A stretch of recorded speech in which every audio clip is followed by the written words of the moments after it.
देखिए आचार्य चरण क्या बोल रहे हैं। बोले जिनका आचरण शुद्ध नहीं है, जिनके विचार शुद्ध नहीं है, जिनका खान पान शुद्ध नहीं है, जिनका जीवनचर्या शुद्ध नहीं है, और वो अगर ठाकुर जी के सन्मुख जाकर के बहुत भावुकता दिखाते हैं, निश्चित ही वो केवल और केवल एक अभिनय, वास्तविकता नहीं हो सकती। वास्तविकता अगर होगी, आपका स्वयं का मन करेगा कि इस विषय को मैं सुधारूं, अपनी इस दिनचर्या को मैं सुधारूं, अपने इस आचरण को मैं सुधारूं। और क्षमा कीजिए, अगर उस सुधार का चित्त में भाव प्रकट नहीं हो रहा है तो आप अभिनय ही कर रहे हो भाव के नाम पर। रामानुजाचार्य जी कहने लगे, अब मुझे मेरा कौन है? तब कांचीपुरी स्वामी जी ने कहा, तुम्हारे नाथ साक्षात जगन्नाथ हैं, रंगनाथ हैं। अब तुम्हें हम एक सेवा देते हैं। बोले क्या सेवा?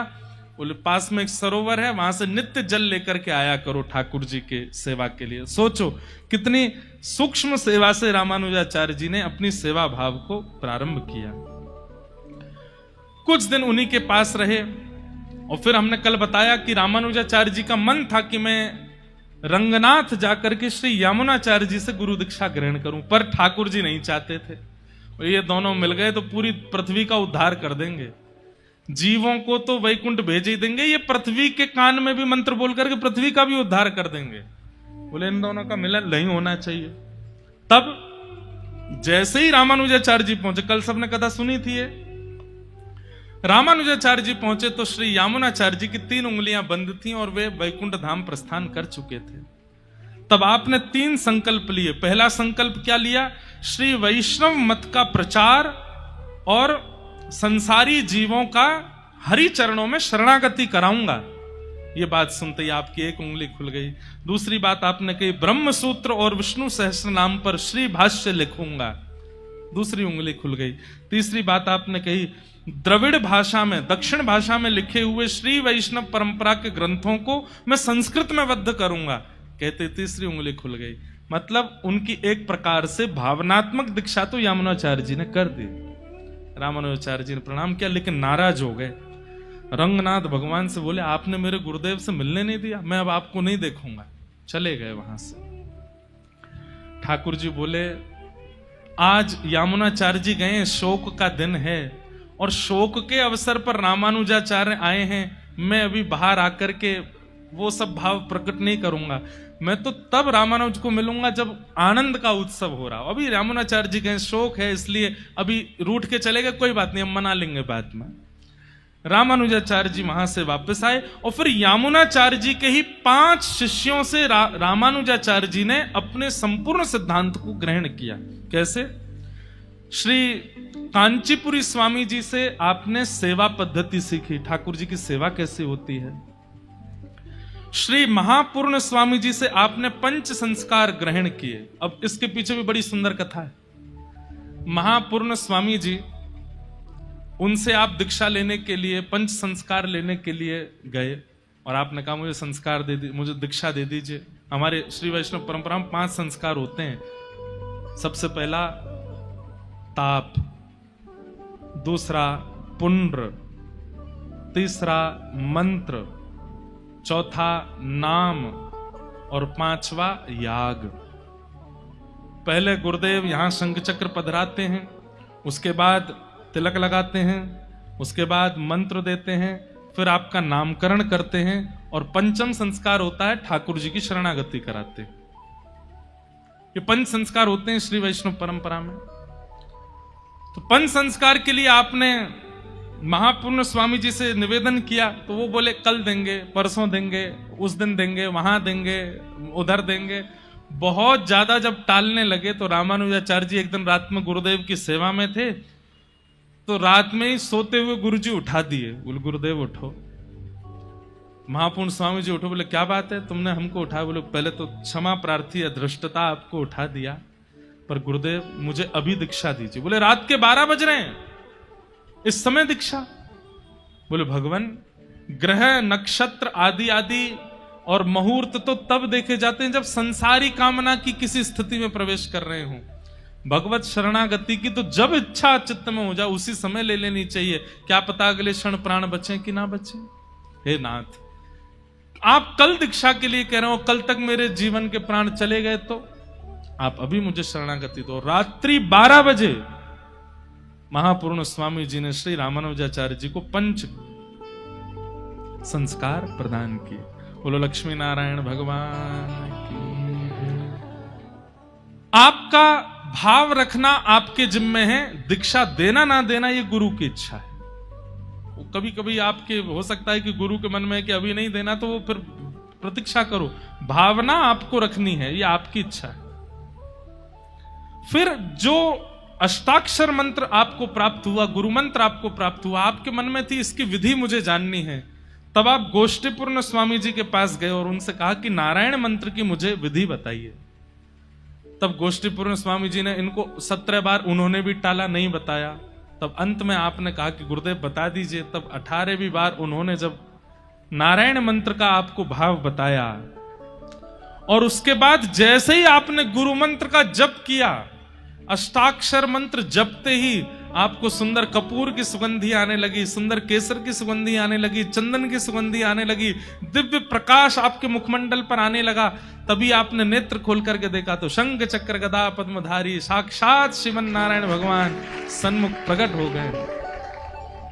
आहा, 2 भुज ऐसे हैं, शंख चक्र लिए हैं, नीचे एक भुजा में गदा रखी है और एक भुजा से ठाकुर जी आशीष दे रहे हैं। कमल नेत्र हैं ठाकुर जी के, मधुर मुस्कान है, सुंदर मुकुट धारण किया हुआ है, अद्भुत माला गले में धारण कर रखी है। चरणार विंदों को देख करके तो मानो जैसे ऐसा लगता है कि कमल हैं और हम भौरे बन करके लिपट जाएं इनसे।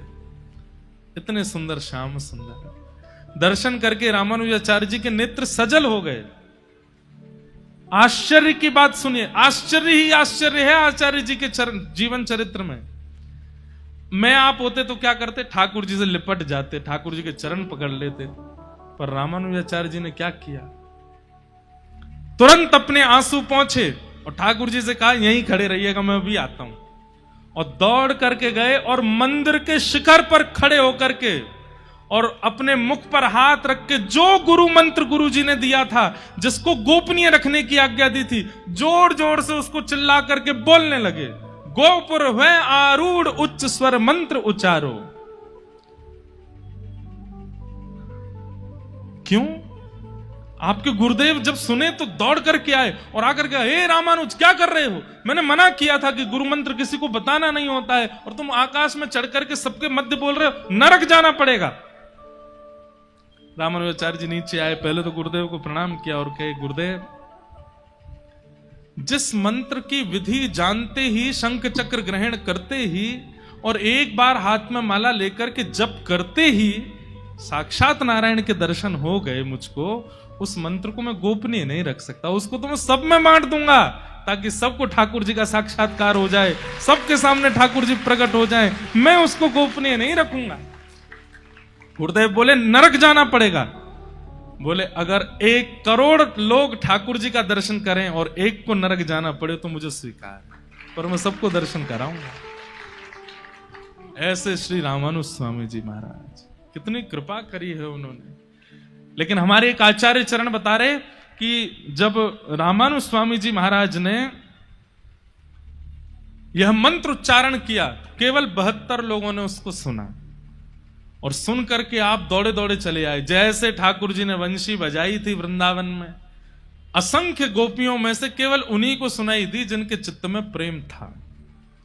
वे सब दौड़ करके आई और फिर रामानुजाचार्य जी ने विधिवत एकांत में ले जाकर के उन 72 लोगों को संपूर्ण श्री वैष्णव परंपरा का भाव बताया और वहां से श्री रामानुज परंपरा वृहद रूप में प्रारंभ होती चली गई। आपका यश कीर्ति 10 दिशाओं में ऐसे फैलने लगी महाराज, क्योंकि आप जिसके भी कानों में मंत्र बोलते थे, जिसको भी शरणागति प्रदान करते थे, उसी को ही ठाकुर जी का साक्षात्कार होने लग जाता था। ऐसे श्री रामानुज स्वामी जी का भाव आया। अब एक प्रसंग आता है कि आपकी जो पत्नी थी,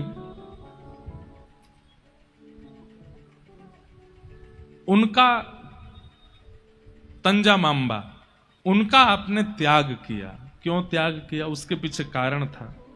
जैसी निष्ठा वैष्णव चरणों में होनी चाहिए, जैसी निष्ठा गुरु चरणों में होनी चाहिए वैसी निष्ठा उनकी थी नहीं।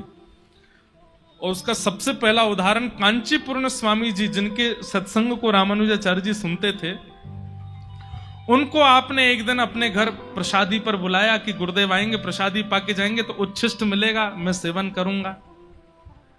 कांचीपुरम स्वामी जी को आज घर आना था। आपने अपनी पत्नी से कहा सुंदर प्रसाद तैयार करो, आज गुरुदेव आएंगे। पत्नी ने प्रसाद बनाया। आप बोले कि बस मैं लेने जाता हूं महाराज जी को, तब तक तुम व्यवस्था रखना। अब ये निकले महाराज जी को लेने किसी मार्ग से, यहां कांचीपुरम स्वामी जल्दी जल्दी आए और घर पर आकर के बोले, अरे बिटिया सुनो, वरदराज भगवान की सेवा में मुझे जल्दी जाना है, इसलिए मैं जल्दी आ गया हूं, तुम जल्दी मुझे प्रसाद पवा दो। उन्होंने प्रसाद पाया। प्रसाद पाने के बाद जो उच्छिष्ट बचा उसके प्रति भावना ना रख करके आपने उस उच्छिष्ट को बाहर खड़ा, कोई ऐसी कोई राह चलता व्यक्ति था, उसको कहा इधर आइए थोड़ा भोजन बचा है, लो खा लो, और उसको दे दिया। और इतना ही नहीं, स्वयं स्नान करके दोबारा रसोई बनाने लगे। रामानुजाचार्य जी लौट करके आए, आकर के देखा, अरे देवी ये चौका कैसे लगा है, और तुम अभी रसोई तो बना चुकी थी। वो बोले कांचीपुरम स्वामी जी तो पाकर के चले गए। पाके चले गए? प्रसाद कहां है उनका, जो तिनका प्रसाद, उच्छिष्ट प्रसाद, वो कहां है? बोले वो तो मैंने राह चलते एक था, उसको मैंने कहा अब उच्छिष्ट है, इसको घर में क्या रखना, उसको बांट दिया, चौका लगा के स्नान भी कर लिया। रामानुजाचार्य जी बोले तुम आचार्य चरणों के उच्छिष्ट की महिमा नहीं जानते? जानती तो हूं, पर पता नहीं मेरे मन से भाव नहीं आता। रामानुजाचार्य जी के नेत्र बंद हो गए। सह रहे हैं, कोई बात नहीं। उस समय रात्रि भर रामानुजाचार्य जी सोए नहीं। पूरे विश्व का कल्याण करने के लिए हम आए हैं, लेकिन जो संग रहती है इसी का ही नहीं कर पा रहे।